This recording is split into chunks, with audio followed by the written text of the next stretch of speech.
The fourth one, no passing parameters, but returns value. No passing parameters but returns value. Okay, so that is to find the sum of two values. The same example to find the sum of two values. Okay, now let us see. So here no passing parameters but returns value. So returns value means we use a data type int. What is the name of the function? Add. So no passing parameters. So we need to know we do not pass any parameters. No, void the main function. So here we need not to pass any parameters. So no need to declare the variables. But returns a value. This function returns an integer.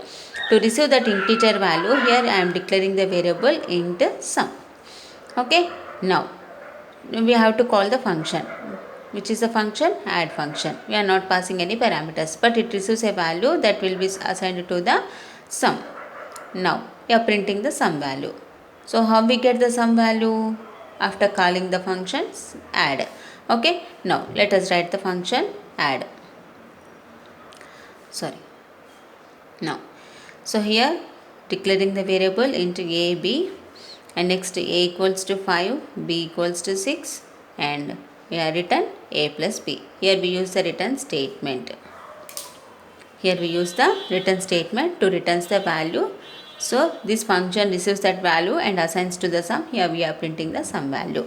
Okay, so here this we call it as a function declaration, and this is the function calling, and this is the function definition. Okay, function definition. So here first we are declaring the function. What is the name of the function? Add. So here empty brackets defines we are not passing any parameters, and this is the function type, that is a return type. What is the return type? Int. This function returns an integer value.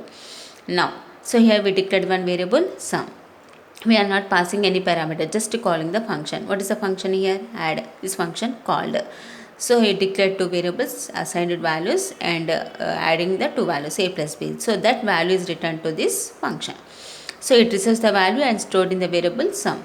We are printing that value. So what is the output? 11. Sum equals to 11. That's all. So in this manner we can say that we can write a function in 4 ways. In 4 ways we can write a function. There is no restriction that we have to write this, we have to pass, we do not pass, we have to return, not return. According to the requirement of our program, according to our convenience, we can write the function in any way. Okay, thank you.